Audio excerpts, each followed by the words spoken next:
Alright, well here we are for the final episode so far that we will have for the Damaged Diecast review series for the NASCAR Racecraft Cup Series stop motion animation series on YouTube. So thank you all for tuning in to those first videos. I hope you really enjoyed them. Season 8 had so few Damaged Diecasts that I just went ahead and put them into this video here because otherwise there would have only been 5 cars to review. There's a total of 16 cars here, so it's going to be a long video, but let's go ahead and get started, shall we? Alright, so starting off in season number 7 here, the Daytona 500, we have the Ryan Blaney body armor car. So this is the first Damaged Diecast of the season, and this is really when I started using Sharpies quite often, actually, for my Damaged Diecast cards. It was the flip for Blaney in turns 3 and 4. And I put a lot of effort into making sure the corners of the car looked really beaten up. What I did here on the back side was I curved over the spoiler on the back end of the car to make it look like it flipped over. And overall, this car turned out pretty good. It looks pretty messy just because of how wild the paint scheme is. Moving on, next up we got Kurt Busch in the number 1 car from Charlotte in season number 7 when he got loose and clipped by Denny Hamlin into the outside wall off of turn 4 and hit hard on the left front nose here. And that was pretty much all the contact there, so there's a little bit of a tire blowout here on the right front, and you can see some of the spray from the rubber here going backwards. So I did scuff up the fender there as well, and we made sure that there was a lot of damage here on the front side of the car as well. So overall, the damage was located to the front of the car, which honestly is something that I think a lot of people forget about when it comes to crashes, is that a lot of times there's just damage in one part of the car when they're not, you know, the craziest of crashes. Moving on, this is definitely the worst of all the Damaged Diecast of the bunch for this video. I'm very not proud of this one. It's from the Charlotte Roval in season number 7. I just made the car look like it slammed the right side there.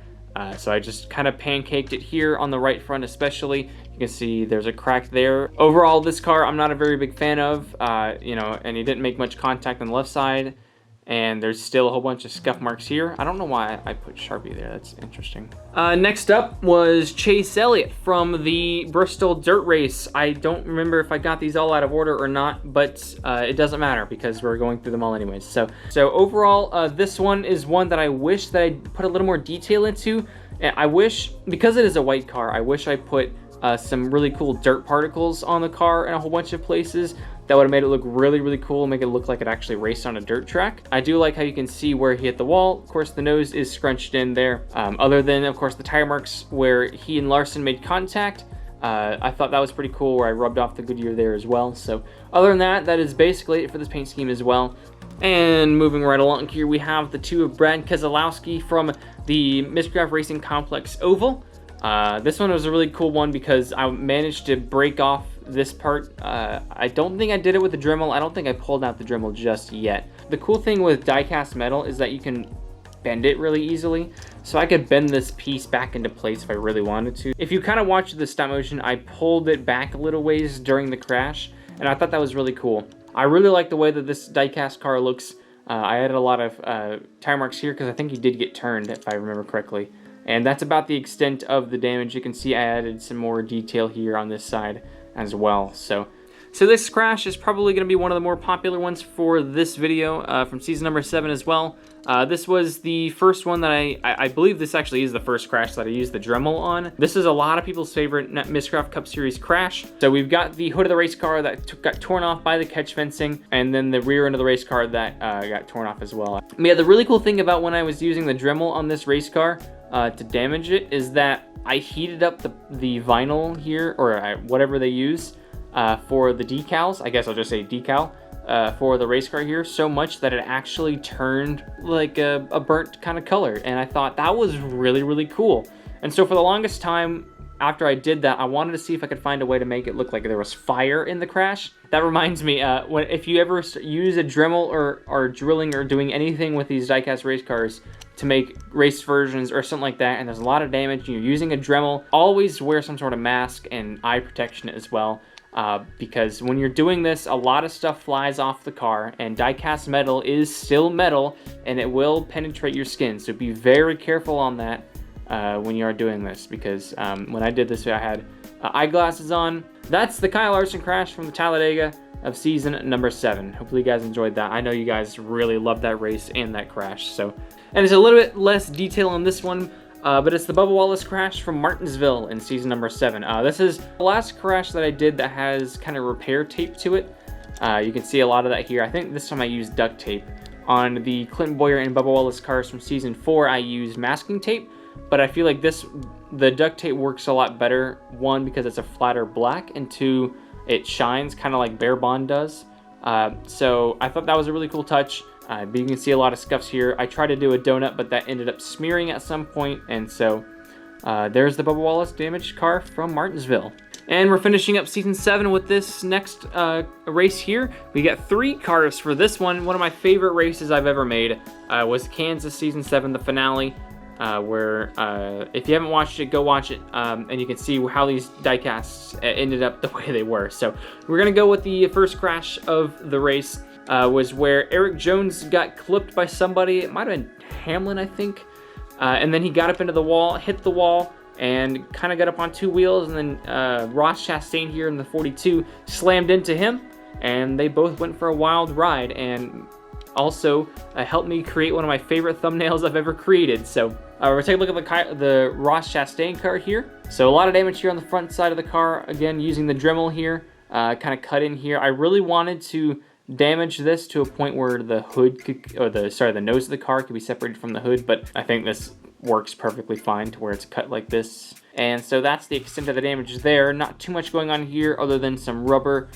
build-up over here as well, and a tire blowout here as well. But other than that, we move on to the second part of the crash, which was Eric Jones, and this is one of my favorite damaged cars that I've made ever, because I just love the way that the front end here looks cracked from the way it hit the wall and kind of bent, and so I added a lot of rubber build up and stuff here. Not too much scuff other than the front side where he slammed the wall, and then there's a lot here where he got hit by Chastain, and then a huge blowout here on the right rear, something that I don't know if a lot of people caught because I forget if I actually put it in frame or not. And that's the Eric Jones car, one of my favorite, again, that I really made, and also just such a cool crash, man.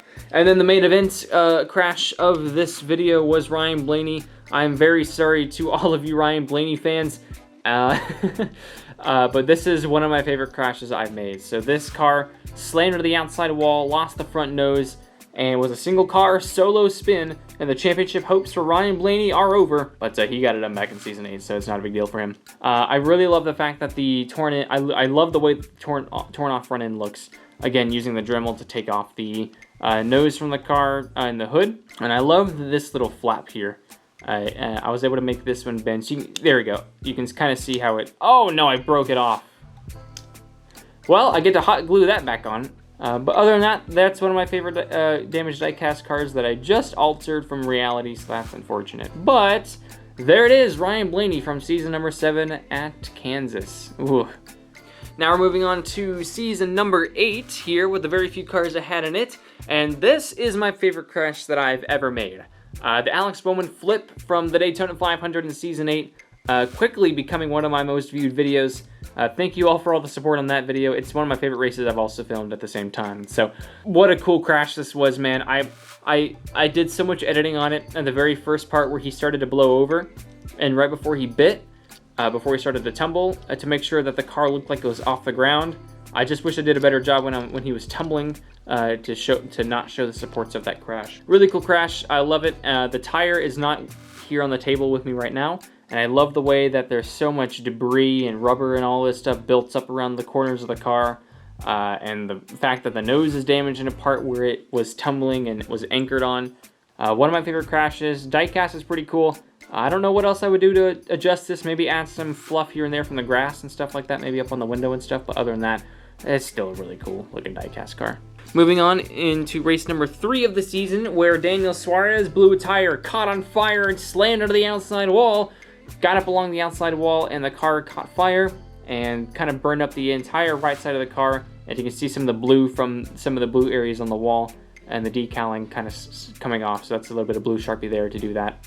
And of course the tire's blowing out there as well, you know, and then same here. I think this is the tire that blew out, and then he slammed the wall and fire erupted. So of course here you can see where the flame kind of comes up under the car. Yep, there's the Daniel Suarez car from the Charlotte race, and we're moving on to some of the final ones of the video. Or excuse me, the last race that I made with 2 damaged diecast in it was Darlington. Oh crap, actually, wow, whoops. I just realized that this, yeah, okay, I made a huge mistake. This is from Richmond of season number 7. I don't know why I thought this was with the Harvick car. I'm so sorry about that, guys. Yeah, it's really out of order. I'm really sorry about that. We'll do this one first because this was from season number 7. So basically all Blaney did was he slammed the inside wall, spun around a few times on the restart, and the damage looks pretty cool. I love the way that the rear end is caved in here, and same for the front end, of course, tire blowouts and really cool stuff like that. So give it one little turnaround here, and then we'll move on quickly to Harvick because I'm running out of time here on the camera battery. So we're gonna move on quickly. And here's Harvick's crash from when he slammed the inside wall at Darlington. Hood came off on this one as well. We've got some rubber buildup here from the tire going down on that side, and then some tire rubber going down on this side where the tire came out and then rolled across the track. And then of course the huge amount of damage on the nose of the race car as well. So I've got some rubber buildup on the window as well. So of course it isn't the most realistic to real life, but that will have to do. So that does it for all the Gen 6 cars with damage on them. That's a lot of cars, actually, now I'm looking at the whole pack of cars I have sitting over here. But we have 2 damaged next-gen race cars, or Gen 7 we can call them now. And the first one is kind of mediocre. It's the Ricky Stenhouse Jr. crash from Season 8 at Martinsville, when he blew a tire and slid into the wall and kind of hit it on the right rear side and kind of spun around. As you can see here, I really shaved down this tire to make it look like it had some more wear and tear, and actually blew out, and I think it did a pretty good job on that.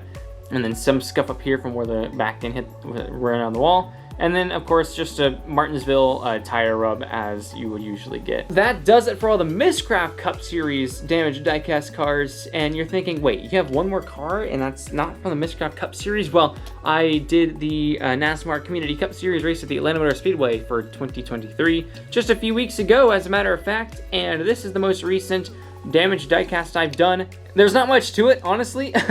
It's just the front end really kind of caved in here. The next gen cars are hard to damage because they don't get damaged that much in real life.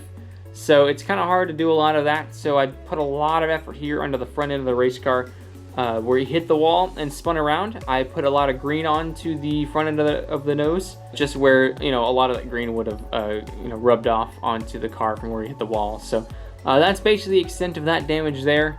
And this is the most recent damaged car from any stop motions on my channel, and that is pretty much it for the entire series here for reviewing all the damaged diecasts for my stop motion. So thank you all for watching all of these, and I hope you guys really did enjoy watching all these, kind of running down through memory lane here, and watching back all of the damaged diecast crashes I've edited in as well. So hopefully you guys enjoyed this, and it was kind of maybe a therapeutic experience to kind of see that, but nevertheless, I hope you guys are looking forward to the future stop motions coming up on the channel, and hopefully you guys are looking forward to seeing more stop motions on the channel. Let me know what your favorite crash in the history of the Mistcraft Cup Series, or just in the history of the channel is, and I will be sure to read your comments and let you know what I think about your opinion. I'll probably like it, but it is what it is. So thank you for watching once again, and we'll see you next time.